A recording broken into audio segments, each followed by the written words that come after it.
Bienvenue à vous tous. Bonjour, nous sommes ravis de vous retrouver dans votre émission Ensemble, c'est mieux. Et ce matin, nous avons le plaisir d'avoir à nos côtés le réalisateur Michel Hazanavicius. Bonjour. Bonjour. Michel, bienvenue à vous. Merci. Et puis à vos côtés, Bérénice Bejo, comédienne, bien entendu. On ne vous présente plus tous les deux. Vous étiez hier soir en avant-première à Rennes pour justement venir nous montrer votre dernier film qui s'appelle Le Prince oublié. Le Prince oublié. Nous, en tout cas, on a beaucoup aimé. Enfin, on verra ça tout à l'heure avec vous. Allez, nous apprendrons aussi ce matin à ranger et on a tous besoin d'astuces, on est tous concernés. Du côté des enchères, il faudra trouver un objet mystère. Et puis, on n'oubliera pas l'agenda culturel de Sabine Marie-Murg. Et puis, Billy, que l'on retrouvera à la SPA de Rennes. Voilà pour le sommaire du jour. Bienvenue à vous tous. On est ravis d'être avec vous. Catherine, oui. Apprendre à ranger, c'est un thème qui vous a bien inspiré. C'est un thème sensible, bien sûr. C'est un sujet particulier. Je sais, vous n'êtes pas au courant, mais en général, sur des sujets clivants comme ça, j'aime bien utiliser la chanson pour apaiser les esprits, parce que c'est normal. Il peut y avoir beaucoup de stress aussi sur ce genre de sujet. Donc voilà, un petit pot pourri, d'ailleurs plus ou moins pourri, d'ailleurs suivant la qualité de ce qui va être fait, mais voilà, c'est important d'apprendre à ranger. Apprendre à ranger, bien ranger sa chambre, de janvier à décembre, apprendre à trier, avoir les bons gestes, sans larmes et sans stress, se débarrasser de son merdier. Voilà, c'était une petite intro, tranquille. Alors, il y a des gens, en fait, c'est pas du tout un sujet clivant, parce que normalement, tout le monde est d'accord pour dire qu'il faut ranger. Après, chez des gens, et j'ai des témoins à cette table, c'est un peu plus particulier. Et c'est notamment le cas chez moi, parce que c'est le désordre chez moi, du genre qu'on a honte, qu'on n'invite pas. Les seuls qui pourront venir, c'est les pompiers, quand je serai canné. C'est vraiment le bazar, c'est infâme, faudrait tout trier au lance-flamme. Voilà, c'est un aveu public, il est temps d'en parler, il faut en parler. Mais heureusement, il y a des gens qui peuvent nous donner des astuces. Et puis notamment, ça passe par régler le problème à la source, n'est-ce pas ? Oui. Ou le minimalisme. Pas et trop notamment, accumuler, c'est ça. Ouais, on a des astuces. Ouais. J'ai jeté des souvenirs, je n'ai plus de bibelot, et enfin je respire, je repars à zéro. Non, rien de rien, non, je ne possède rien. Libéré, délivré, c'est une notion, c'est ça. Je n'ai plus à tout dépoussiérer. Attention, calme. Non, je n'ai rien, même pas la gamelle de mon chien. Pour ranger, c'est aisé, tout est vide. J'ai plus qu'à tout racheter. Bravo. Merci. C'est une introduction, donc vraiment, on sent que l'ambiance est tendue sur le plateau. Donc parlons-en et puis trouvons des astuces pour régler ce problème, ce fléau. Ce fléau, carrément. Oui. Bon, on va voir ça justement. On va commencer par une petite introduction en images forcément bien ordonnée. Oh, quel foutoir! Tu peux pas ranger un peu? Je n'y arrive pas. 94% des Français estiment que le rangement rend une maison plus belle. Mais 41% avouent ne jamais ranger régulièrement, c'est-à-dire moins d'une fois par semaine. Pour 64% des 25-39 ans, c'est même une corvée. Et quand on sait que 56% déclarent conserver une quantité importante de biens qu'ils n'utilisent plus du tout, ça fait désordre. Pourtant, quantité de blogs, d'émissions, de tutos et de livres enseignent l'art de ranger. À commencer par la gourou du rangement, la japonaise Marie Kondo, qui a fait un carton avec son fameux best-seller « La magie du rangement ». Pour elle, ranger est la condition du bonheur. Faire le tri dans ses affaires, c'est mettre de l'ordre et de la clarté dans sa vie. La règle d'or, ne gardez que ce qui vous procure de la joie au moment présent. Évidemment, ça ne marche pas avec la paperasse administrative, il faut conserver ce qui est contractuel ou en cours de traitement. Mais pour le reste, pas de pitié avec les « ça peut toujours servir »,« ça peut revenir à la mode »,« c'est quand même pratique ». Ouste l'inutile et le superflu, donnez ce qui peut l'être. Et l'avantage avec le rangement, c'est que l'effet est immédiatement visible. Et on se sent mieux. Alors, on s'y met ? Oh ça donne envie. Allez, Michel, Bérénice, vous êtes plutôt du genre ordonné ou plutôt du genre ça peut toujours servir? Il y a deux écoles. Il y a deux écoles, c'est pas mal ça. Il y a deux écoles. Non, c'est ordonné à la maison, mais grâce à moi. Ah d'accord. Ouais. Mais moi je suis c'est comme vivant grâce à moi. Ah c'est ça. Mais, de toute Non, façon, mais tout l'un le ne va monde pas sans va dire, l'autre. mais à la fin de la journée, c'est vrai qu'il y a un petit rangement tous les jours en fait. Ah oui. Et moi, ouais, c'est tous les jours. Enfin, moi, j'essaye. Ouais. Et puis, quand je suis pas là, je vois que c'est pas tous les jours. Et puis, moi, je fais beaucoup de tri aussi dans la chambre des enfants, tout ça. Lui, il le fait pas, mais... Oui, parce que je sais pas où sont les chambres. Ouais, voilà. Ah bah, c'est ça. Mais moi, ça me fait du bien, en fait. Je préfère, ouais. Bon, D'ailleurs, ton tiroir à chaussettes, on en parle ou pas? c'est le moment. Michel, du coup, on va vous donner quelques petits conseils. Peut-être. Voilà. On va écouter Marie-Lou Matarel. Bonjour Marie-Lou. Vous êtes fondatrice de À sa place, qui est une société qui intervient sur les régions de Rennes et de Lorient et qui est donc spécialisée dans le rangement. Qu'est-ce qui vous a amené à vous intéresser au rangement? En fait, d'abord, j'ai fait mes études aux Beaux-Arts de Rennes dans la section design et j'ai toujours aimé travailler sur l'optimisation de l'espace, des projets modulables pour tenter d'améliorer le quotidien. Et d'un autre côté, depuis environ l'adolescence, j'aime ranger, réorganiser, trier pour moi et pour mes proches. Et je me suis dit, il y a peut-être quelque chose à faire parce que finalement, c'est une façon d'apporter du bien-être et d'améliorer les cadres de vie. Et en fait, en cherchant, je me suis rendu compte que c'était une activité qui existait déjà et qui arrive en France depuis une dizaine d'années. Je vais me recycler. Je me suis dit, voilà. Je suis super douée pour ça. Et voilà, je me suis lancée dans l'aventure. De quelle façon vous intervenez chez les particuliers? Parce que c'est pas facile quand même d'arriver dans l'intimité de quelqu'un, de lui donner des conseils sur un rangement qui est quand même personnel globalement. Déjà, on fait toujours un premier rendez-vous déjà pour qu'on se rende compte parce qu'il faut que le courant passe bien entre moi et la personne. Et ensuite, on fait une sorte d'état des lieux du logement, à savoir quels sont les endroits les plus encombrés, qu'est-ce qui dérange le plus la personne, quels sont ses besoins. Et ensuite, on décide sur quelle pièce on va intervenir ou quel type d'objet. Et après, je reviens le jour d'intervention et ça commence toujours par une phase de désencombrement et de tri. Donc là, finalement, on sort tout des placards. Donc là, ça met du désordre pour un certain temps. En fait. Oui, voilà, c'est pire qu'avant à un petit moment donné. Et après, on re-range et on réorganise tout de façon logique. Donc Il faut que la personne... tiroir à chaussettes. C'est ça, ouais, là, les Non, chaussettes. mais Les c'est chaussettes. rien. Non, mais moi, en fait, j'accumule. Donc, si vous voulez tout ressortir, bon, déjà, vous en avez pour un an, mais... Il faut faire étape par étape, en fait. Hein? Non, mais c'est un collectionneur, donc là, il parle de bibelots. C'est pas tout Oui, à les fait la même collections, chose. il faut qu'elles soient aussi bien organisées, Ouais. qu'on puisse les retrouver et les regarder. Parce que des fois, les gens, ils collectionnent, mais c'est un peu partout dans la maison et c'est pas rassemblé au même endroit, en fait. Alors, on peut voir quelques exemples d'avant-après, parce que bon, voilà, vous allez quand même pouvoir nous donner des conseils en même temps. Alors voilà un avant-après. Bon, les chaussettes, elles sont où? On va avoir les chaussettes dans une autre photo, quoi. Là, c'était vraiment désencombré. Là, c'était une personne qui avait gardé ses vêtements depuis qu'elle était au collège et qu'elle avait un grand tri à faire. Et je crois qu'il y a une autre photo, c'est la même personne, en fait. Je sais pas si... Bah déjà, vous avez remis de la couleur. Voilà. C'est bien. Ouais, déjà. Bon, elle va partout en même temps, en fait. Donc là, c'était vraiment, en fait, elle avait besoin de faire un grand tri, après de réorganiser de façon pratique et logique. Ouais. Alors, on imagine que vous essayez d'organiser de façon évidemment très pratique et rationnelle. Voilà, c'est ça. Par exemple, alors, ce qui est plus compliqué peut-être, c'est d'organiser sa garde-robe. Vous avez quelques conseils à nous donner? Est-ce qu'il faut mettre sur pile, sur cintre, enfin en pile ou sur cintre? Mon conseil personnel, c'est de mettre tout ce qui est veste, chemise, robe sur cintre, et le reste de plier, parce que des fois, les vêtements, les pulls, ça peut être déformé par les cintres. Mais après, ça dépend vraiment du type de rangement que la personne possède, parce que des fois, elle a que des étagères, elle n'a Oui, pas de bah, penderie. vous adaptez, Et aussi évidemment. des habitudes qu'elle a. Parce qu'il y a des gens qui détestent plier les vêtements.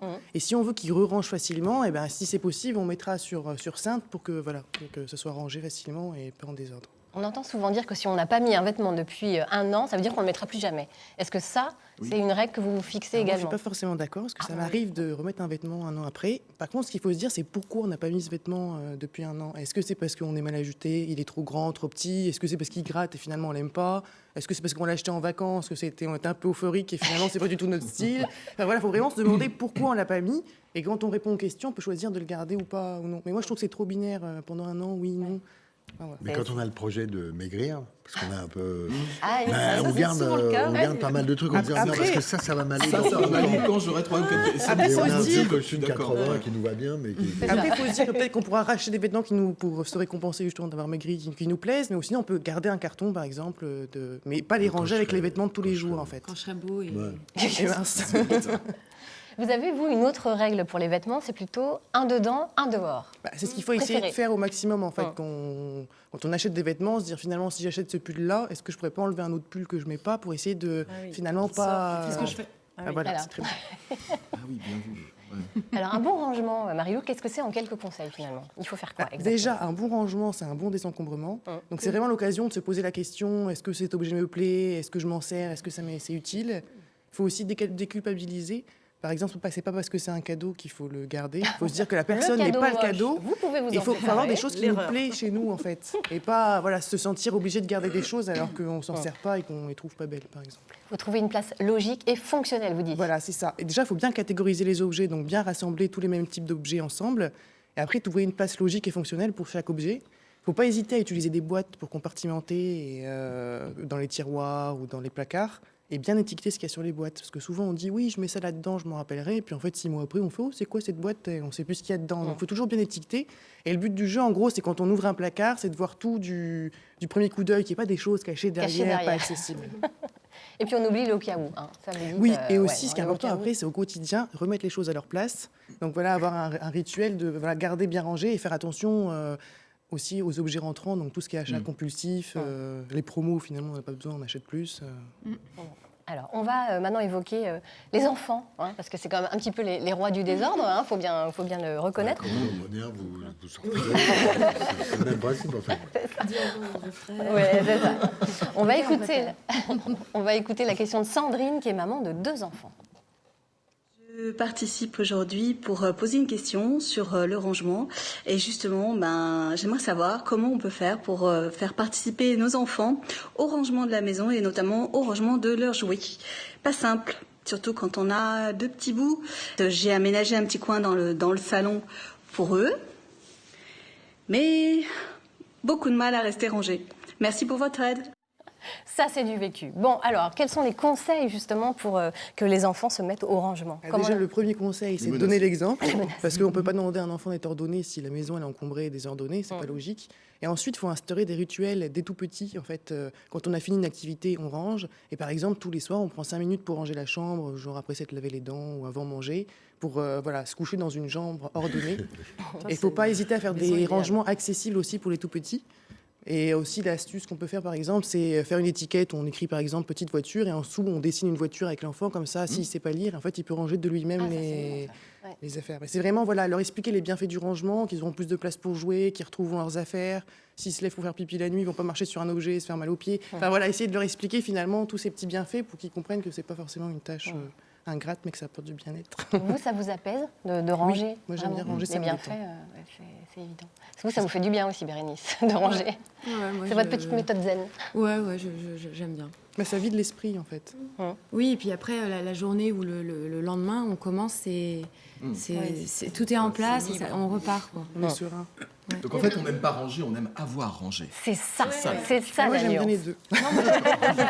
Vous êtes célibataire aussi?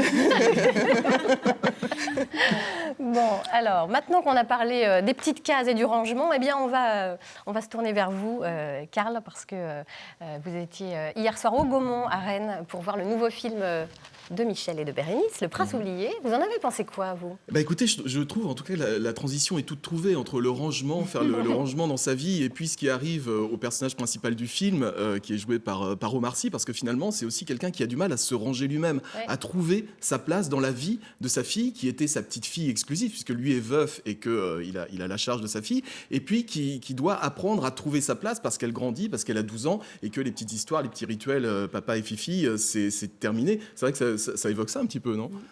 Oui, il y a un peu de ça. Enfin, en tous les cas, l'idée que les choses se mettent en place, en tout cas. C'est sûr qu'il y a ça, c'est-à-dire qu'un enfant qui sort de l'enfance, il bouleverse un équilibre.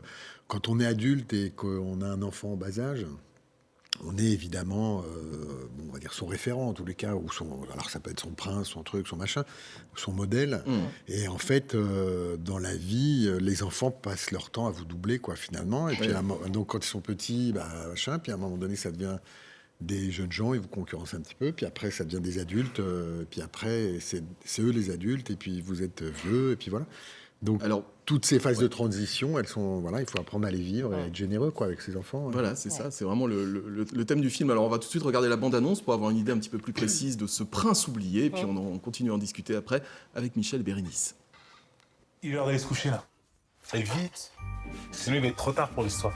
Alors, on était où déjà? Chaque soir, au moment de l'endormir, le père de Sophia devient le prince d'un monde merveilleux inventé pour elle. Début de l'histoire dans 2 minutes. Et chaque soir... J'arrive, princesse! Le prince sauve sa princesse. Jusqu'au jour où... Comment ça, pas d'histoire? Papa, j'ai 11 ans. Je peux me les faire toute seule, mes histoires, maintenant. Tu comprends? C'est la fin, mon pote. Bonjour. Max. Monsieur, vous pouvez pas entrer, le prince va arriver. Je suis le prince. Il arrive. Le prince. C'est quoi ça? Mon père a toujours été très présent. Mais à un certain âge, j'aimais bien qu'il me laisse un petit peu d'air. Les oubliettes, c'est là où on envoie les personnages quand ils sont plus dans aucune histoire. Ils disparaissent. Pour de bon. Welcome to the oubliette. Tu peux m'expliquer ça? C'est tout de moi? Tu regardes pas mes textos? Je fais ce que je veux, je suis ton père.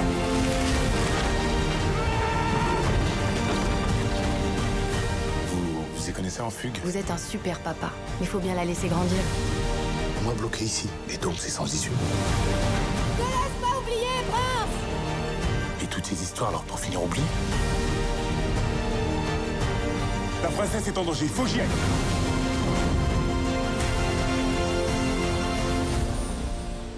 Ça a l'air sympa.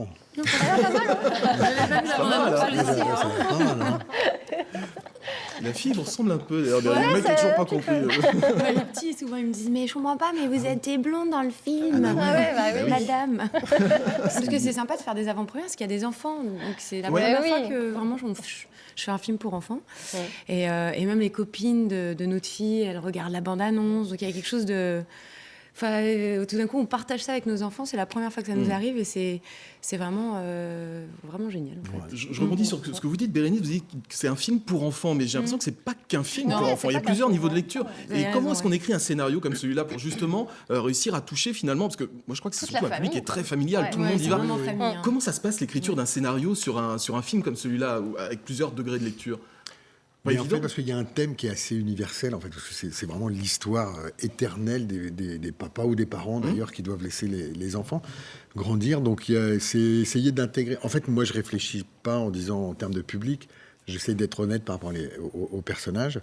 Et d'abord, je dois dire que c'est un scénario qui m'a été envoyé. D'abord, il y a un scénario original de Bruno Merle et Noé Debré. Et après, je l'ai retravaillé pour le ramener à moi, si vous voulez, mais en essayant de respecter ce qui m'avait beaucoup touché, en fait, dans le film. Nous, on a 4 enfants. Et donc, j'ai reconnu vraiment des choses assez intimes, assez profondes, en fait, qui nous sont arrivées. Mais je trouve que cette histoire, disons, la pudeur d'être enrobé dans du grand divertissement, il y a un truc épique, et donc voilà, donc on essaie de respecter un peu toutes les ambitions du film, quoi, ou tous les niveaux de lecture. Ouais. Oui, parce qu'on le voit effectivement dans la bande-annonce, hein, il y a 2 histoires qui se passent en parallèle, une dans la vraie vie, qui est une chronique familiale, qui est très touchante, très sincère, hein, je pense que vous serez d'accord avec moi, Laurent, vous avez vu le film aussi, et puis effectivement une aventure très épique à côté, et puis il y a ce personnage de la voisine du héros, une femme un peu intrusive, très intrusive, visiblement plutôt charmée par Omar Sy. Et puis leur rapport évolue beaucoup tout au long du film, et c'est très intéressant à voir. Comment est-ce que vous avez abordé ce rôle, vous, Bérénice, de cette femme qui, elle vous ressemble et elle vous ressemble pas en même temps Déjà, j'ai eu la chance de pouvoir être présente pendant l'écriture. Et c'était un personnage... Donc vous arrêtiez le rangement à ce moment-là et vous... Ouais, c'était une période où j'étais en train de ranger les clous par taille et mettre des petites étiquettes. Et voilà. J'arrive au bout de ce rangement. Non, mais du coup, Michel me faisait lire les versions. Et c'est vrai que c'est un personnage qui n'était pas... au départ, aussi drôle et aussi charmant, enfin, même s'il y avait quand même le personnage de la voisine. Et Michel m'a fait l'honneur de me laisser non, mais de travailler avec lui, de pousser un petit peu, notamment sur toutes les scènes de la fin où en fait elle disparaissait. Je dis mais non, mais elle peut pas disparaître, il faut qu'elle soit plus active, elle peut pas être si passive, enfin donc du coup, d'être présente dans l'écriture de ce personnage. Et puis après, en fait, je me suis régalée avec ce personnage. Et j'ai retrouvé un peu du Pépi Miller de The Artist, mais avec la parole. Et Michel ça a été un bonheur de me faire diriger par Michel. Et je me suis beaucoup amusée avec les petites piles, avec juste parfois des visages genre désolé, des petites faces comme ça qui sont très à l'américaine de Girl Next Door, le stéréotype de du personnage des comédies romantiques. Oui, du coup, c'est la fille de la porte. Donc, Girl et Next donc, Door, du coup, après, il a ajouté cette fille à la porte, enfin, cette femme à la porte dans le monde des histoires que plus personne ne voit, donc plus personne se souvient. Et il y avait vraiment... les deux aspects. Ouais, les deux aspects. Et je me suis pas... J'ai pas creusé plus que ça. J'ai laissé juste l'histoire se raconter et je savais que le public... Enfin, c'est des personnages qu'on aime, quoi. On a envie qu'ils s'embrassent à la fin. Et c'est des personnages qui sont très gratifiants pour les acteurs. Donc, je me suis éclatée. Ouais. Bon, c'est un joli compliment pour vous, Michel. Vous aviez quelque chose à rajouter, non? Non, d'accord. C'était très bien. Mais c'est vrai qu'on a adoré travailler sur ce personnage ensemble. Moi, je connais donc bien Bérénice et je sais qu'elle a ce côté frais, pétillant, drôle. Et elle est souvent, employée dans des choses parfois, disons, plus dramatiques ou plus sobres et tout ça. Et c'est vrai que moi, c'est une personne... Pour moi, en fait, même son emploi d'actrice, naturellement, est plutôt par là, dans jeune première de comédie, on va dire. Et donc, j'ai adoré, en fait, la ramener vers là. Et puis, qu'on y aille ensemble, d'ailleurs. Donc, voilà. C'est aussi un film qui est très ambitieux. Le Prince oublié, c'est quand même des décors assez énormes, un scénario très épique, et puis une superstar, Omar Sy, et puis une autre superstar aussi, Bérénice Bejo, quand même, c'est pas rien. Et François Damiens. C'est difficile à monter. Et François Damiens, oui, je l'oubliais, qui est absolument génial, en plus dans le film, avec ses dents incroyables. C'est difficile à monter un film comme ça aujourd'hui en France. Oui, alors je dois dire qu'il y avait des producteurs quand même solides qui ont monté l'affaire, on va dire. Et oui, c'est pas évident. Il y en a pas beaucoup dans l'année des films comme ça. C'est des films chers, ambitieux, épiques, effectivement, qui nécessitent beaucoup de talent, de moyens. Et oui, il y en a pas trois quoi dans l'année, c'est sûr. Alors, il y a des petites originalités, comme par exemple les messages sur les panneaux publicitaires. Il faut les trouver, ça c'est des petites pépites de mise en scène. C'est un peu construit comme une fable finalement, ce film, avec des petits messages comme ça. Oui, enfin moi j'ai vraiment abordé ça comme un conte. Et effectivement, en fait, mon premier film était contemporain, mais sinon, à part mon premier film, j'ai jamais tourné le contemporain. Et du coup... les pubs, les trucs, les machins, les arrêts de bus, je trouvais qu'il y avait quelque chose qui était un peu trop trivial, en fait, pour un univers de conte. Donc j'ai essayé de décaler comme ça certaines choses, de manière à ce qu'on soit dans une espèce de réalité un peu modifiée, quoi, et propice à ce genre... Ouais, exactement, à ce genre d'histoire, à ce genre d'émotion, de sentiments. C'est-à-dire qu'on n'est pas... c'est pas un film réaliste, en fait. Il est contemporain, mais il est pas réaliste, ouais. Vous commencez à accompagner le film un petit peu partout en France. Les réactions du public, c'est quoi dans les salles de cinéma quand vous les rencontrez? Déjà, il y a un public très large, donc c'est vrai. Alors qu'on n'a pas commencé vraiment la promo, donc moi ça m'a fait énormément plaisir hier. Il y avait des petits enfants, il y avait des grands-parents, il y avait des parents. Les parents et les grands-parents étaient très touchés. Je crois que tout le monde est touché, quel que soit l'âge. Les petits, ils ont commencé à lever la main, à dire j'ai beaucoup aimé. Donc ça nous a fait plaisir parce que c'est vrai que c'est un film qui est là pour eux aussi. Mais les réactions, ça fonctionne. Le film fonctionne. Il touche ce que vous disiez tout à l'heure. Il touche tout le monde à différents moments. Même ceux qui n'ont pas d'enfants, ils se souviennent de leur adolescence. Donc il y a des pour le moment, c'était que hier, mais ça a très bien démarré. Oui, on a fait donc 3 rencontres avec le public hier, et en fait à chaque fois il y avait des familles. Et il y avait le plaisir de voir un film en famille, c'est-à-dire de se dire, je ne suis pas venu pour mes enfants, je n'ai pas traîné mes enfants pour moi. Il y avait un truc de plaisir qu'on éprouve ensemble dans une famille à voir le même film. Et ça, c'était hyper agréable. C'est rare en France d'avoir des films vraiment famille. C'est souvent, on laisse la place aux Américains, quoi. Donc là, puis c'est vrai que Omar, les gens l'adorent, quoi. Les gens l'adorent. Immédiatement, dès qu'il apparaît à l'écran. Puis il n'est jamais ridicule. Oui, avec une tenue c'est assez dingo. Non, mais c'est un acteur qui a une humanité absolument incroyable. Il a ce truc pour lequel, je ne sais pas, 95% des acteurs se damneraient. C'est-à-dire qu'il a une âme qui est visible instantanément quand on le filme. Et cette âme, elle est belle, quoi. Donc on éprouve une empathie, on veut que ça se passe bien pour lui, en fait. Et donc, et là, dans ce type de film-là, je trouve que c'est vraiment l'acteur idéal. Parce qu'il a ce côté, justement, dont on parlait tout à l'heure, de réalité un tout petit peu décalée. Il est très contemporain, il est très... il apporte quelque chose de très vrai. Et en même temps, il y a la place pour le rêve. Exactement.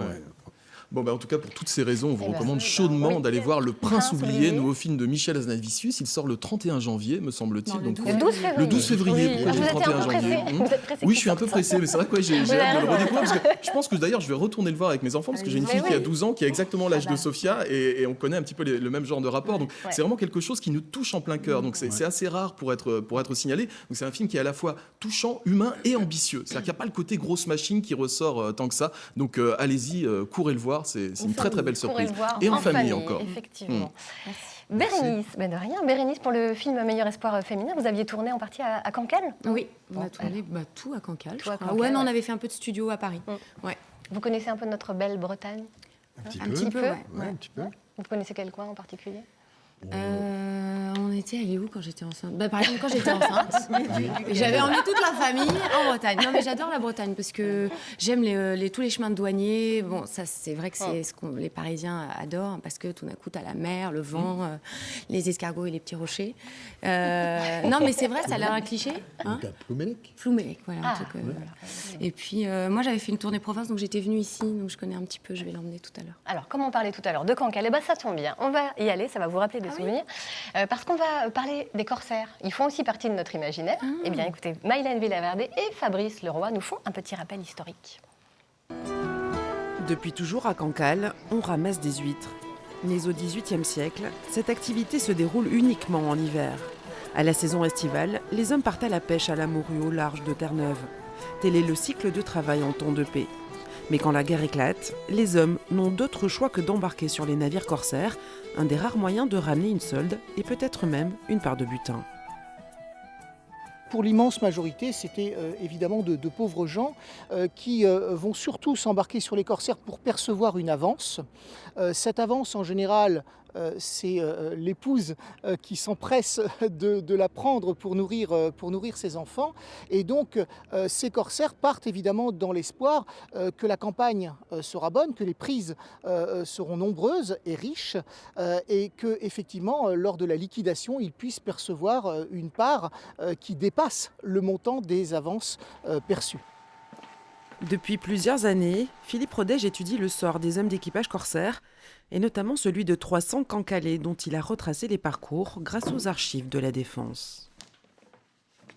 Regardez, ici, on le voit très bien qu'il navigue vers Terre-Neuve, vous voyez, 1698, la Marguerite. Et puis à partir de 1702, intervient la guerre, et dès le début de la guerre, il est en course, on le voit très bien sur le Renault. Et en 1703, alors il faut regarder sur la colonne à côté, on le retrouve prisonnier en Angleterre. Les registres racontent ainsi comment les Cancalais embarquaient ensemble sur les navires corsaires, en famille ou entre voisins. On y comprend aussi que quand ils ne sont pas faits prisonniers, les marins sont souvent victimes de maladies et d'accidents. Après la guerre, la population de Terre-Neuviers-Cancalais est divisée par 4. Finalement, ce qui est particulièrement émouvant, c'est cette régularité. On a des gens qui, pendant 30 ans, vont naviguer sans cesse. Ces gens ont fait la guerre, ont fait l'histoire, et donc c'est la raison pour laquelle, bien sûr, il faut s'attacher à les étudier en groupe et individuellement. À travers ses recherches, l'historien a permis de redonner un nom, une identité à ces hommes et ces familles qui formaient jusque-là la masse anonyme des équipages corsaires. Les corsaires, ça pourrait donner des idées de scénario finalement, Michel. Ah, mais j'adore.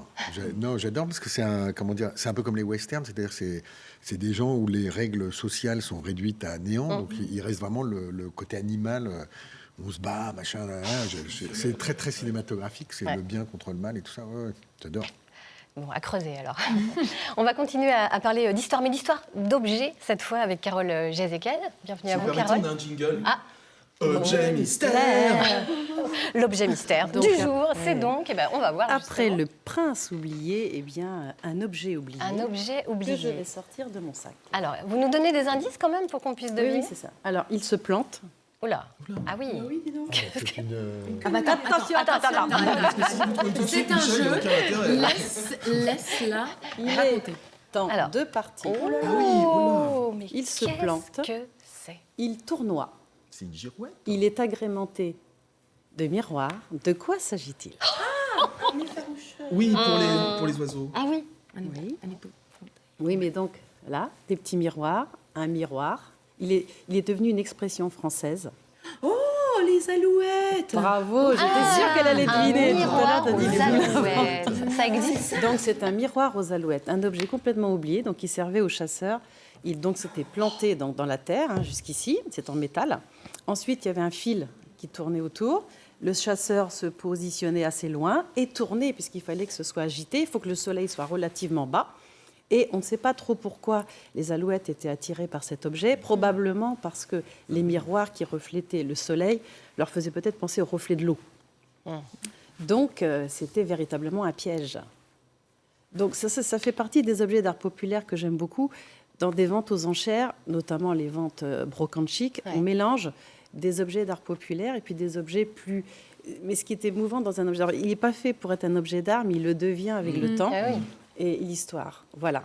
Il date de quelle période là, Alors, les premiers sont apparus au XVIIIe siècle, celui-ci est probablement début XXe siècle, mais aujourd'hui plus du tout utilisé. Donc ça devient des objets de collection. C'est genre vous avez appris Michel. Voilà, on pourrait tout à fait Non, mais il y a tout un Ouais, non, courant aux États-Unis qui s'appelle le folk art, qui est exactement ça. En fait, c'est vraiment des enseignes, des objets d'artisans, etc., qui ont été faits avec tellement de... Comment dire, de goût, que c'est devenu... C'est ça, de tellement l'art. d'amour. Donc, bon, après, ça reste un piège. mais là, c'est plus un piège, c'est un objet de décoration, un objet On peut quand qui même raconte. tuer les oiseaux avec. Après, il faut quand même les... Ça se plante en fait. Non, mais on était à Tel Aviv, il y avait des très jolis étaux. Michel voulait en acheter, puis ils étaient vraiment trop chers. On sentait que c'était un truc à touristes, mais il est revenu très triste de ne pas avoir acheté ce sublime étau. C'est des petits étaux de bijoutiers qui sont magnifiques, qui sont en étain. Et c'est des objets... Alors, j'ai la passion de la bijouterie, comme vous le savez. Non, mais ça sert à rien, mais c'est pas grave, c'est tellement beau. Ça prend la poussière, quoi. Donc, il faut... Il y a un plaisir quand vous avez un objet comme ça devant les yeux. Moi, je comprends. Non, mais moi aussi. En l'occurrence, il est magnifique. Il y a tellement de choses en plastique, c'est étonnamment beau et noble en fait. Voilà, c'est ça. Alors, c'est quand même l'expression, il faut se méfier de ce qui brille, mesdames. Oui, c'est vrai. Vous avez raison, Carole. Vous nous ramenez à la raison. Donc, l'estimation, très basse, pour un objet quand même Combien assez rare, l'estimation? entre 50 et 100 euros. C'est vrai? Alors, un ordre d'achat? Tu veux l'acheter? Ça passe. Ça y est, c'est bon, il est vendu. Moi, je veux le prendre. Plus avant. Alors, dans cette vente brocante chic, Carole, il y aura également un dessin au fusain de Maximilien Luce, qui est un artiste que vous avez régulièrement en vente à... J'aimerais l'avoir régulièrement. On l'a vu notamment une fois. Donc, on est particulièrement attaché à cet artiste, puisque un jour, je suis appelée dans un inventaire de succession, dans une maison de retraite. Et en inventoriant un tableau, c'était un tableau que vous allez peut-être voir sur une autre image, de cet artiste, Maximilien Luce, qui est un néo-impressionniste, qui est de l'époque, voilà. Donc, ce tableau est accroché dans cette pièce de la maison de retraite. Et alors là, je vois Saint-Tropez, 1892. L'artiste, là, c'est la période pointilleuse de l'artiste. Il avait 34 ans quand il l'a peint. Il a fréquenté Seurat, vous voyez, Signac, toute cette période-là. Donc, je dis aux parents de cette dame, aux enfants d'ailleurs de cette dame, l'estimation, après recherche, l'estimation serait entre 300 et 500 000 euros. Alors là, lui me dit, non, 300, 500 000 francs. Non, 300, 500 000 euros. De toute façon, nous n'avons pas besoin d'argent et nous le garderons parce que c'est un souvenir familial. Je dis tout à fait d'accord, pas de problème. Et un an plus tard, évidemment, avoir un tableau de ce prix chez soi, donc il n'osait même plus partir en vacances. On dit c'est trop de responsabilité de l'avoir à la maison. Donc ils nous l'ont confié à vendre et il aurait pu aller au musée d'Orsay puisqu'il y a plusieurs tableaux de cet artiste et il a été adjugé 970 000 euros à un professionnel, donc qui sans doute a pu le revendre certainement plus. Et là, vous voyez, nous avons une œuvre du même artiste, mais c'est un dessin. C'est un petit dessin, voilà, avec le cachet de l'atelier et qui est estimé 200-300 €. Donc on peut avoir un tableau chez soi d'un grand artiste, mais parce que, vous voyez, en plus c'est une marine. Il est passé en Bretagne, donc probablement, voilà, une marine bretonne. Donc voilà, faites-vous plaisir. Hein. On peut avoir un objet d'art à un prix modique d'un grand artiste qui se trouve à Orsay et qui sera chez vous. Ali Michel, c'est voilà. Ali Michel, il adore ça.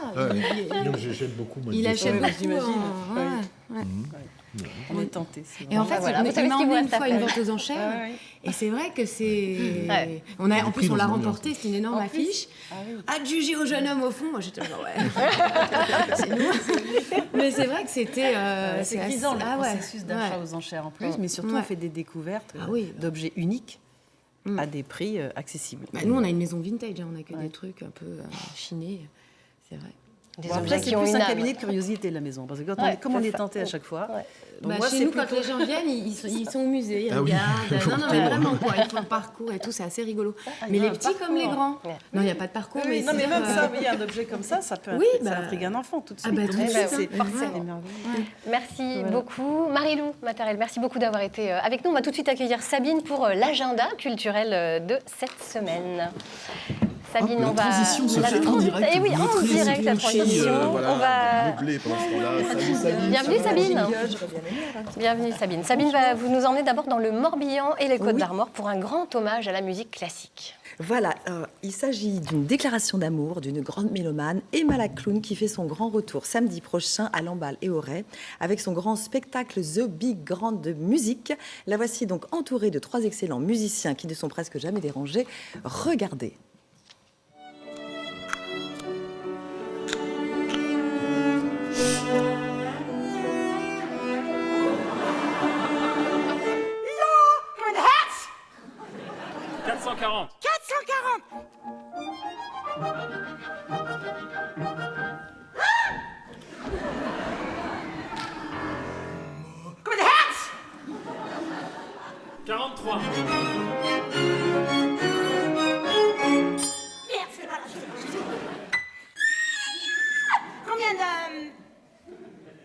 De Hertz ? Oui.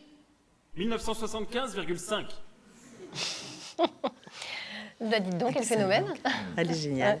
C'est donc un spectacle drôle, poétique, philosophique, unique. Séance ce vendredi au Quai des Rêves à Lamballe et samedi au Centre Athéna d'Auray. Et puis alors, ouverture exceptionnelle ce week-end à Rennes d'un site industriel pour un rendez-vous assez inhabituel. Exactement, alors c'est les tombées de la nuit qui vous embarquent en navette pour rejoindre l'usine de traitement des eaux de Borad et plonger dans l'histoire de Petro et Nadia, couple octogénaire qui a choisi de rester dans sa ferme ukrainienne à quelques kilomètres de Tchernobyl, bravant donc les radiations, la solitude et la rudesse des conditions de vie. C'est un documentaire du collectif anversois Berlin qui a filmé pendant 5 ans la vie de ce couple d'irréductibles isolés dans une zone toujours contaminée. Extrait. Подзвонили, передали одне до другим день.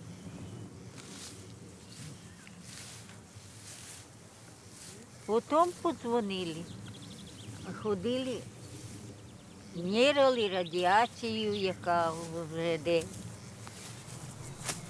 Зараз люди наші не поїхали, бо їм не було куди їхати. А як вже настроїли дома, тоді вже поїхали. Impressionnant. Ouais. Témoignage frappant. Hein.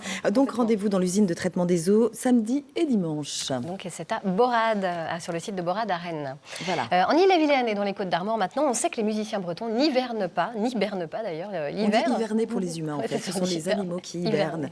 Ça mijote au contraire. Hein, voilà, absolument. Alors si vous voulez avoir un aperçu des projets artistiques 100% Made in Brest qui écloront au printemps prochain, rendez-vous ce dimanche à Rennes au festival Les Éphémères pour écouter des groupes de la scène bretonne alors qui innovent comme Castor et Pollux, Fest, Kaolila. C'est un festival itinérant. Oui, alors ça se passe aussi dans les Côtes d'Armor. Concert demain à Saint-Brieuc de Matao Rollo, un spectacle poétique et drôle pour se sensibiliser au galop. Des spectacles jeunes publics aussi comme Belou Antiforme avec Tanguy Mérien, animateur de l'émission d'ailleurs bretonne, Napetrata sur France 3 Bretagne au passage. Le spectacle raconte l'histoire de Belou, un jeune garçon qui vole au secours des animaux de la ferme de son tonton. On regarde un petit extrait. Extrait. Ouais.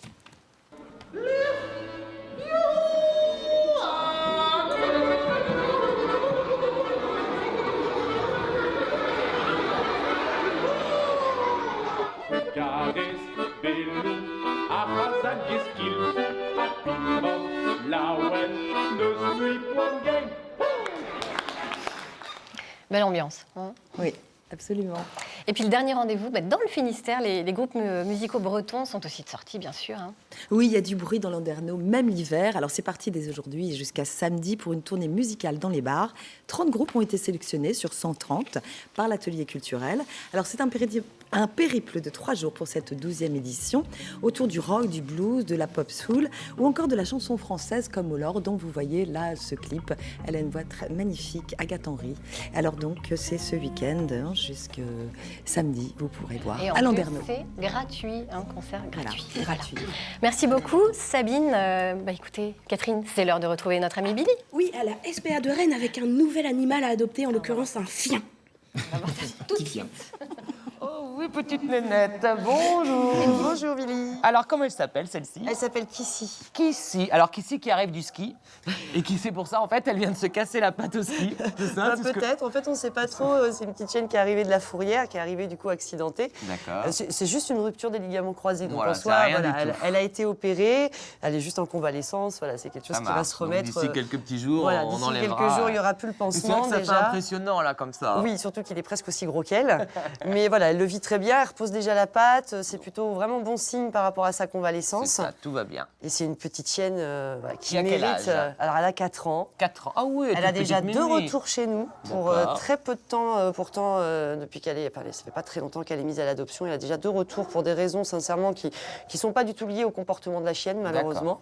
Et voilà, pourtant c'est un petit rayon de soleil cette petite chienne. Elle est pas très grande, elle est gentille comme elle est tout, gentille. Elle peut suivre des heures en balade et en même temps en intérieur elle est très calme.